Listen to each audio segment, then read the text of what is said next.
because apparently back then, they still had the knowledge they were relatives. And then sometime between the 40s and 50s, we lost that. And I think that's because the education system buried it. Didn't want us all to be aware of it, but back then they were aware of it. Scots and the English and the Cherokees and the Choctaws and the Iroquois and the Creeks and the Chickasaws were all the same people. They knew that. So I think it's cool. Would have liked to have known that when I was a kid, but I guess it didn't matter back then. But it was kind of cool to find out when I grew up and go over to England, Scotland, and Ireland and find out they still know it, and I didn't. Because it's real embarrassing to be asked about your culture and history, and you tell them, no, that's what's in the history books. I mean, really, what about this? And they tell you their stories, and you're sitting there like, where'd you get that? Oh, yeah, oh, cool. And then they're also known as agriculturists, and that's probably not a good description. If anything, they were just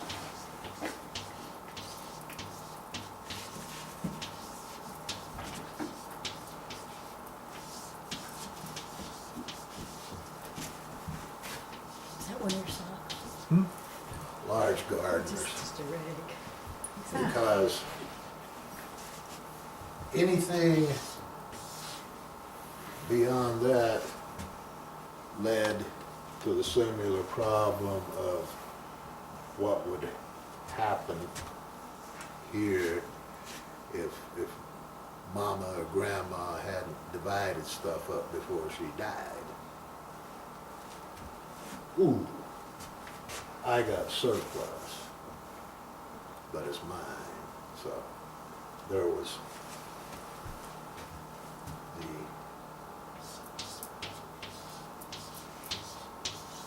house garden, and then the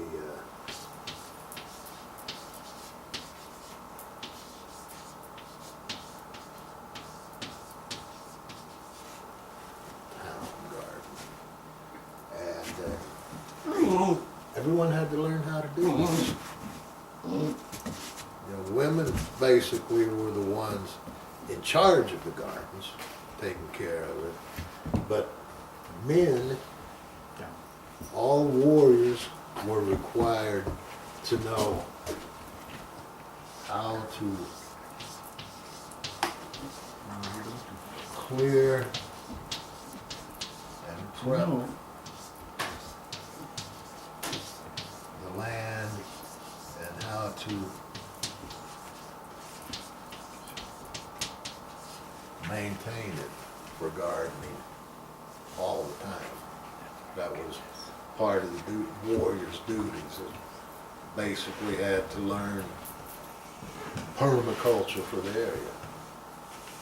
How to keep this ground, soil fertile and ready and productive for gardening all the time.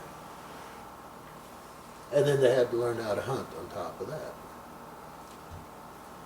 And, you know, this part here is where your major, what would be the word I'm looking for, cultural, social impact originates. This is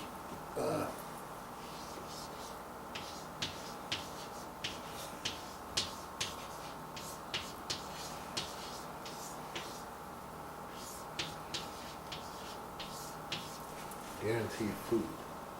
It's so important that there are rituals and ceremonies associated with this gardening. You know, a lot of the ceremonies have these translated names, and there's only a couple of them that actually reference any kind of gardening, but they circle around that. This ceremony happens at this time. That's like the quote, hard corn ceremony is the only one that is a ceremony that has the actual title of anything that has to do with agriculture. And the next one, the green corn, it has nothing to do with it. But it all originates out of that because the hard corn identified the time when that ceremony was supposed to be done. When you plant this and everything orbits around this. And because of that, then the culture and society also orbits around that. There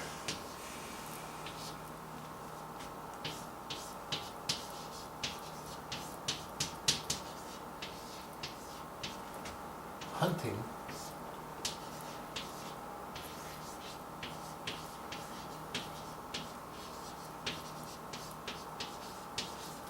at the best of times, there's no guarantee you're going to get anything from hunting. Fishing.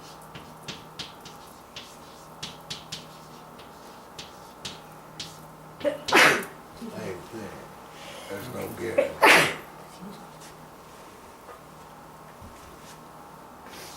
This is pretty much what you can guarantee. You prepare the soil, you make the compost, you do all this, that, and the other, and you're going to get something. Even if it doesn't rain. Because plants will grow just with the dew. If you do your mounds and everything right, they will grow just from the dew that they get in the morning. They ain't going to be huge, mind you. This is guaranteed food. And because of that, the whole culture orbited around gardening. They say agriculture in the books, but you never saw acres of anything. They were just large gardens. Out of that comes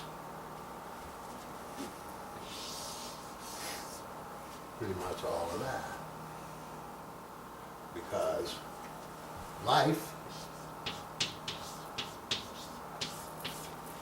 comes from the female. Mm-hmm. Because of that, the sun, earth,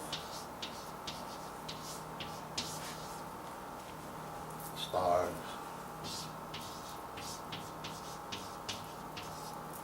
water,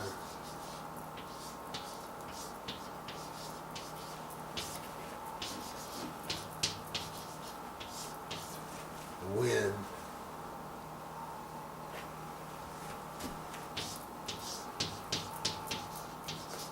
the fire are all feminine, female entities. They're all mothers. They bring life. They give life. The sun gives heat, light that we need to live. The wind gives us air to breathe. The fire from the sun gives us heat.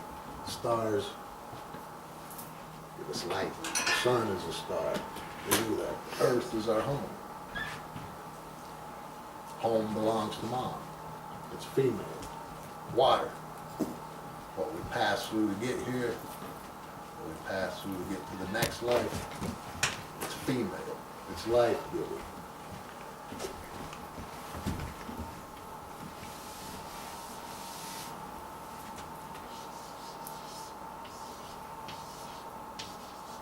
Moon,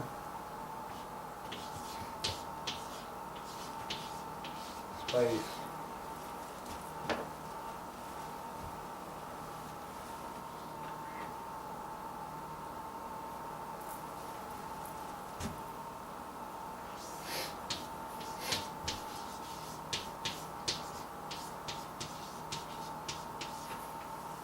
the great mystery are all male entities. They produce no light. They reflect the light. The moon reflects the light of the sun.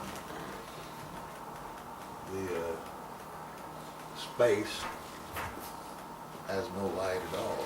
It's cold, it will kill you. And the great mystery that we can't understand, the male aspect of the Trinity of the Triune Godhead, even though it was a participant in the creation of life, was not the creator of life. The creator of life was that third part of the triangle, the offspring. We call it thunder. Some people call him Jesus, others Buddha, whatever, Muhammad. But that's, no, not Muhammad. Oh, maybe. Yeah, Yes, no. Muhammad. Yeah. Those are all male entities. They operate in darkness and they kill. They bring death. So the whole Cherokee view is focused on the feminine for that reason. That's where life comes from. We get life from the female, and that's just from observation. Women give birth. Females give birth. Men don't. When there's a war, men go and kill. When there's hunting to be done, men go and kill. That's to say, not to say women didn't. There were women warriors, there were women hunters, but predominantly it was the realm of the males, the masculine.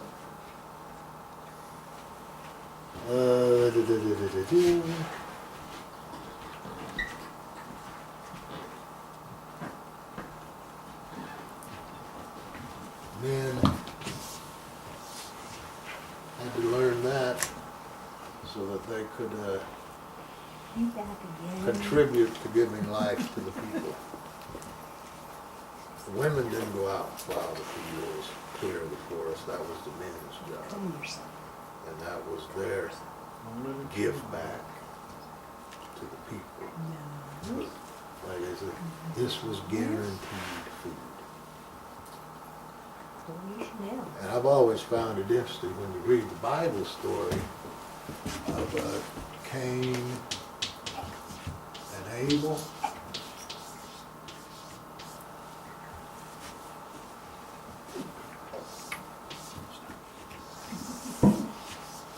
That was Abel. He was an agriculturalist. And what happened when he brings his offering to, quote, God, God spits on his offering. He takes Cain's, or is it the other way around? Other way around. Yeah, the other way. I think it's the other way around. Cain killed Abel. Yeah. Abel brings a sheep or a lamb, whatever it was they were dealing with at the time, puts it down. God says, cool, got me some blood. Because Cain, man, doesn't say it in the Bible, but basically, get your shit out of here. So Cain slaps Abel around later and accidentally kills him. Like he didn't know that if he crushed his head in with the rock, it would kill him.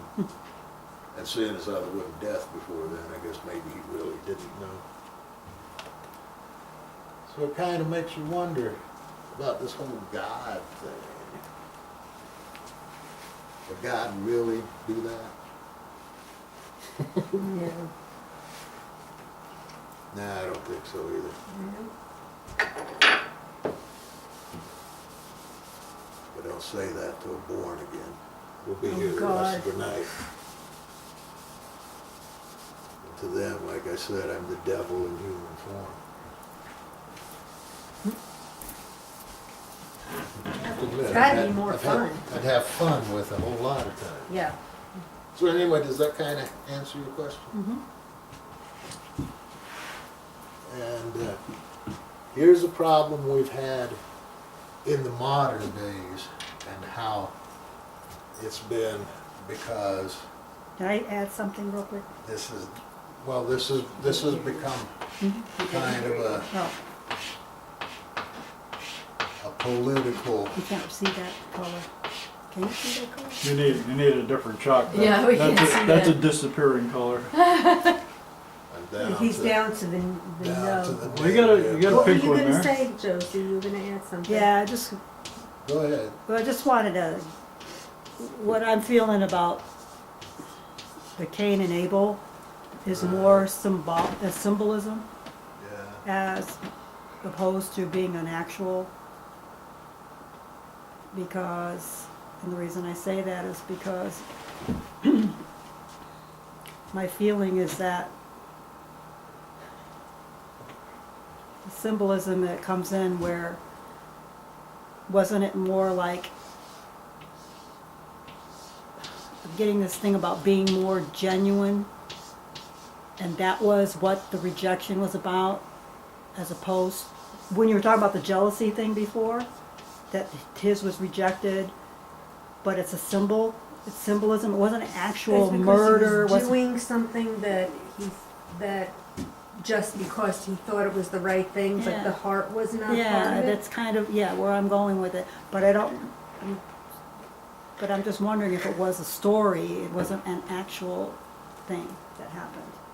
Be saying that to no fundamentalists. We'll be here the rest of the No, night. I know, I just, Now, in today's modern times, we've got this situation. What does that mean, Richard? There are lots of Cherokees that had no Cherokee mother. Their father married a white woman, Apache woman, whatever, didn't have a Cherokee mother. Okay.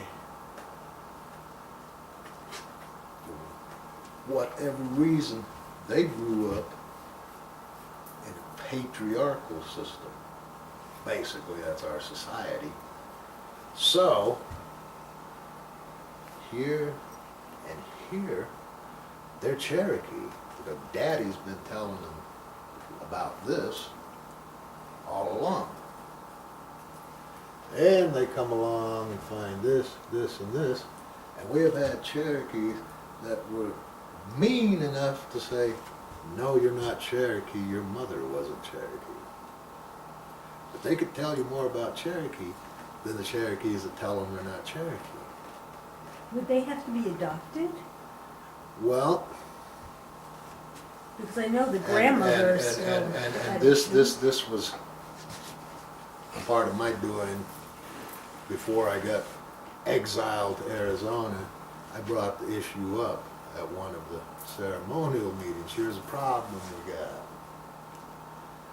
And it was debated, God, probably like a couple hours. And it's, well, we'll think about this and come back the next ceremony and see what we can come to. And people talked to about it for a couple of months. And what we came to, and this ain't from the government, mind you, that's Cherokee Nation Office Complex. You ain't never gonna get this from them. This is from the people in the weeds, in the communities. Okay.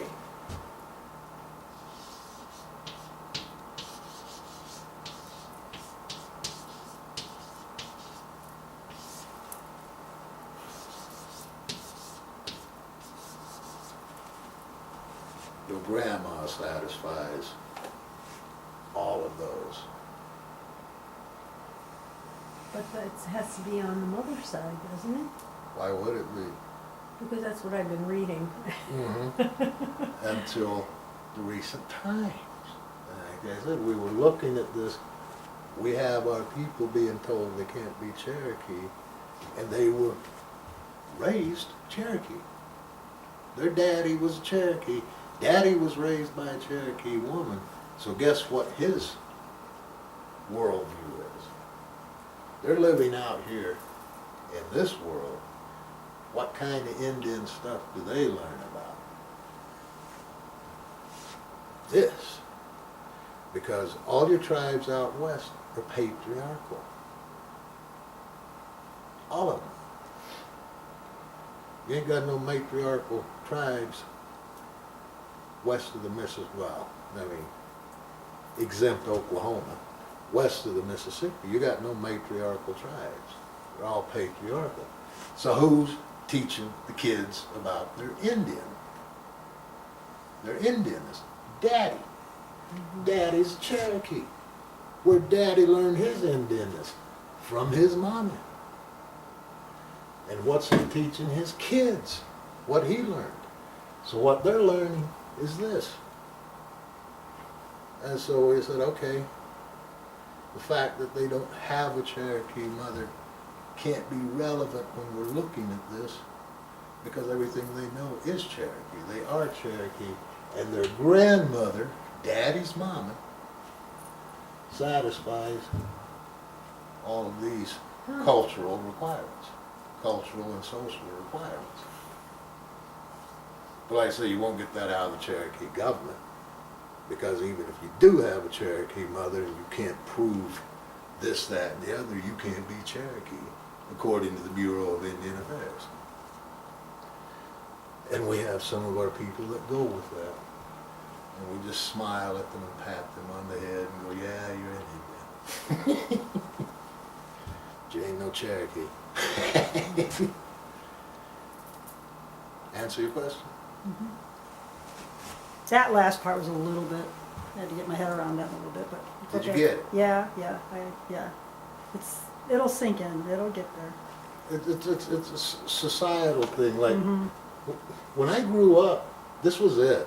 Right. I have this dad that supposedly might be my biological dad. I don't really know him.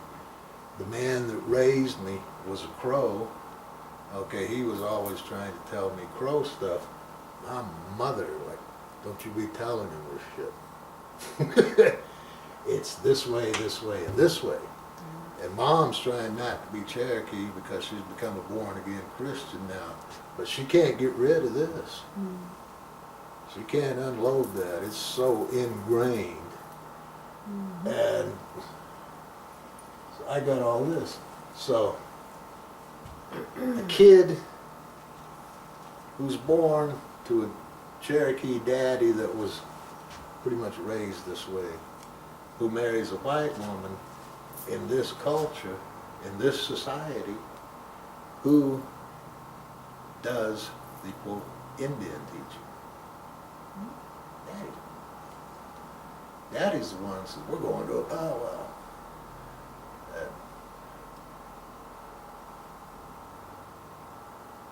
There are Cherokees my age and older that you really have to force them to go to powwows.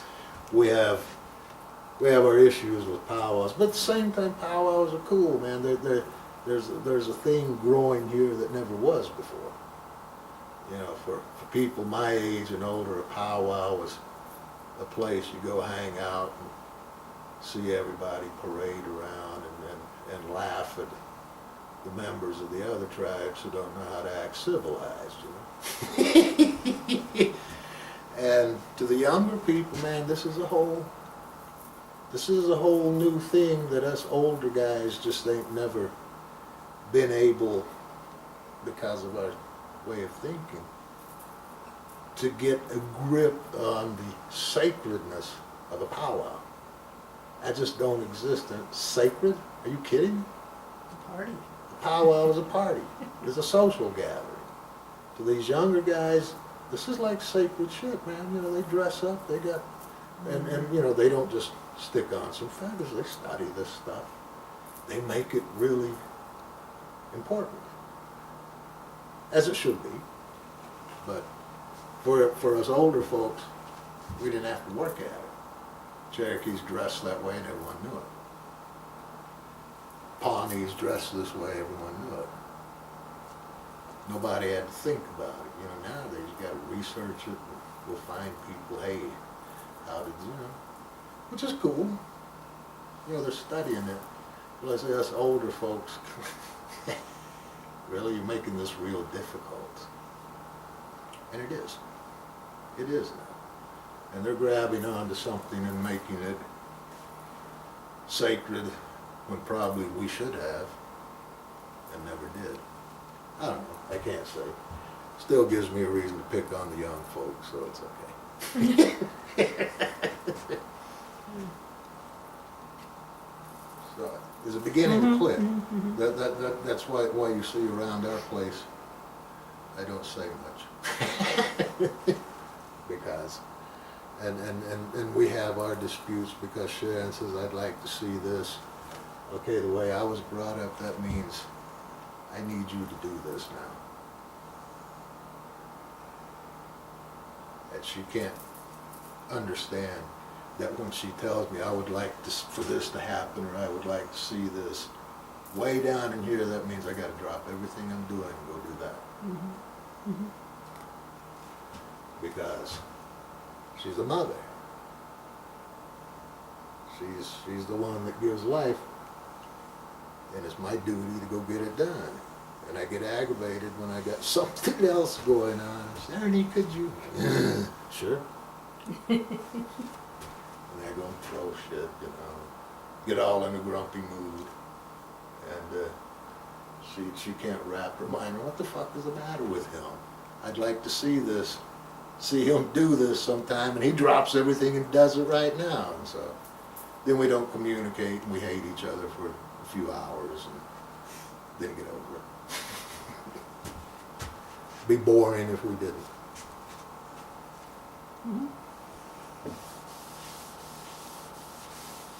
So that's how we've covered the problem of no Cherokee mama in this day and age. If your grandma was, you are. The great Tecumseh. I'm sure you've heard about that guy in the history books. They even did a show on him on PBS. Tecumseh, the man.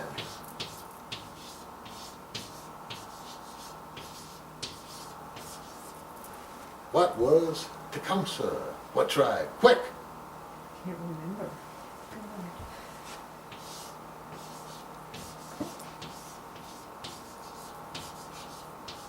So he was ousted?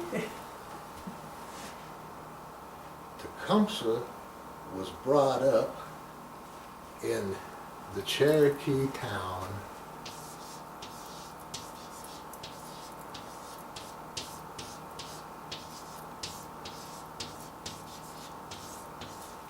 of Long Island.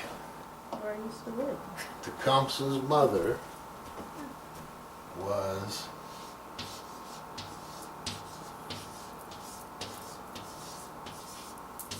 Cherokee. Her brother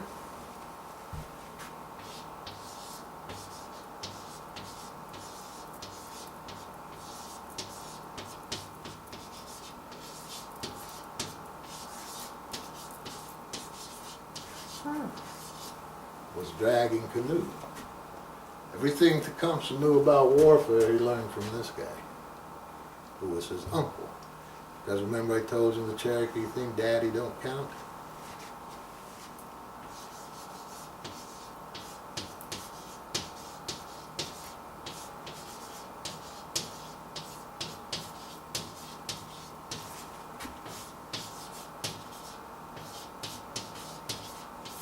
Your mother's brothers are the ones that take responsibility and accountability for the children.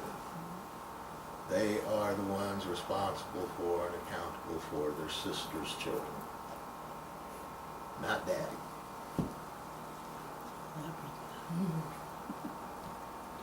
So, like, you may never know your father, and it was okay, because your father just straight up didn't count. It was your uncles that did. Because those were your mother's brothers. Everything's traced through the mother. Daddy is probably going to leave. And apparently that happened a lot back in those days. You know what? Here's your blanket. You're out of here. Ah, Daddy's going. Shut up. Your uncle's still here. Oh, cool. Because uncles are the cool ones, man. They take you off and teach you shit you ain't supposed to know. And how to do things you ain't supposed to be doing. They're the cool ones. Dad would just smack you upside the head. But Grandma and Grandpa are there to keep the uncles under control, sort of. Kinda. Little bit. How'd I get off on that? Oh, Tecumseh, the great. He's big in the history books. That's where he comes from. That's where he grew up, was in Dragging Canoe's village. Dragging Canoe was his uncle. Everything Tecumseh knew about forming alliances with other Indian tribes, he learned from his uncle. But the history books leave him out because he kicked their ass. And it's really neat if you go researching the congressional records. Now, Dragging Canoe, like I said in my master's thesis, was not his name. And the whole story that goes along with that is such a corny little crappy story that nobody with half a mind would go for it. It was his title, and the title translates as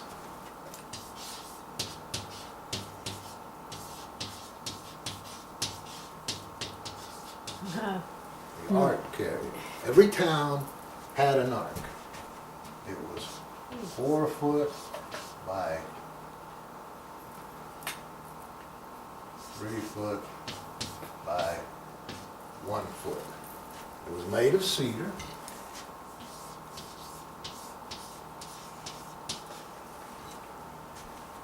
There were cedar planks, and anytime they went to war or went off to engage in some serious negotiations of any kind, the Red Chief carried the ark. It was portable, and it could never touch the ground. And in the ark were sacred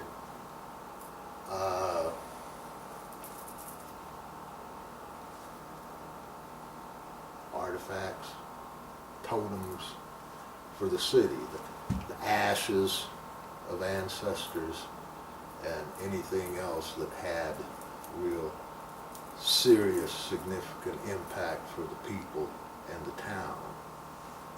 And the stuff in there was just ages old.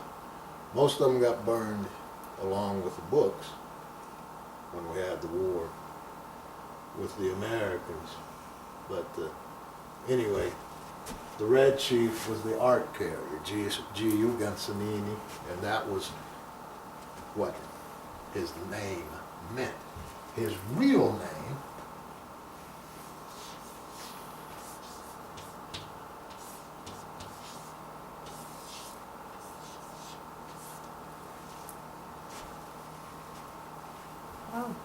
Uku Unega, Unega Uku, White Owl.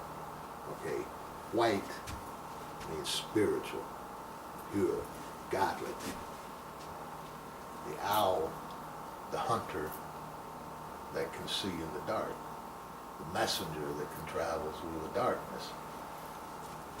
If you look at the treaty negotiations in the congressional records, Dragging Canoe never attended one of those treaty negotiations with the Americans. But White Owl, his twin brother, wasn't every one of them. Wasn't every one of them. And they knew Dragging Canoe was not his name. They call him that as a form of derision. They were afraid to say anything about his name here, so they just separate the two. Because Dragging Canoe didn't have a twin. And if he did, one of them would have been left out in the woods to die.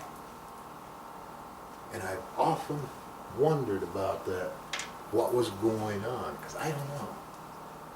The story that I've gotten was when you had twins, One of them was to be left as a gift to the Mother Earth, Wow. which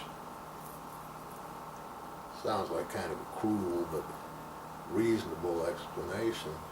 And I've never heard any, never been taught anything be it why. Why do you do that?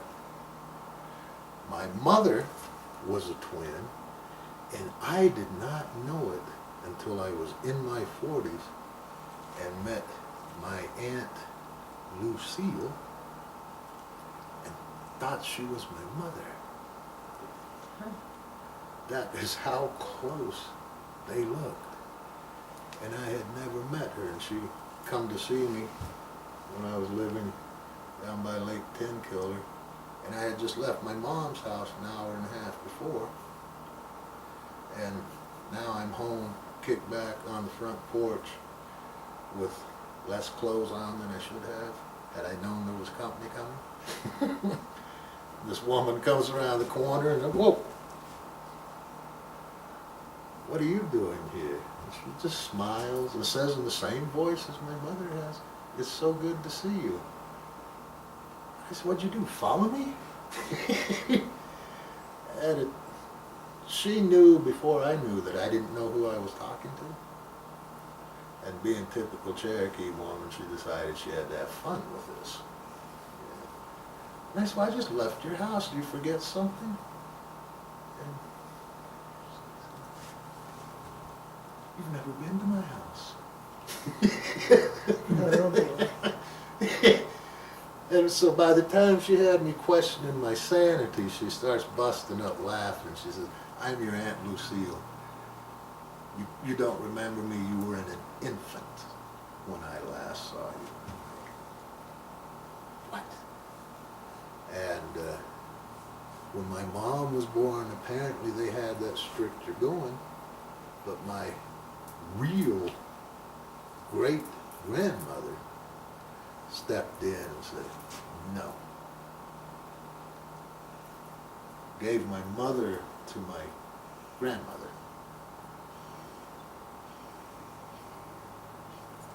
No. So it had to be my great-great-grandmother stepped in, gave my mother to my great-grandmother, and then let my grandmother keep my Aunt Lucille, so that there would be no leaving out in the forest as a gift to the forest spirits. But it's really cool to be talking to your mama and not realize you ain't got a clue who it is you're talking to. I bet. It's like, and she's so much like my mother. She's like, oh, he doesn't have a clue. Let me play with this for a while. It was awful. I needed a whole bottle of ketchup after that. Any more questions? Okay, I got a question.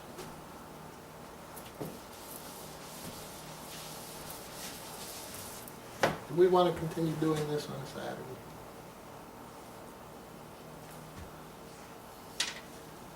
You mean every second Saturday, you mean? Yeah. I mean, Saturday's kind of a tough time for people that work. And the other option would be? I don't know. What do you think? I mean, Do you think it'll make any difference I don't know. if you pick a different day? Yeah, I'm thinking no. I don't know. That's what I don't know. Well, the only thing I heard is that because Gertie works on Saturday, she wanted to know if it could be maybe later, and I don't know. You kind of held over till she got here a little bit.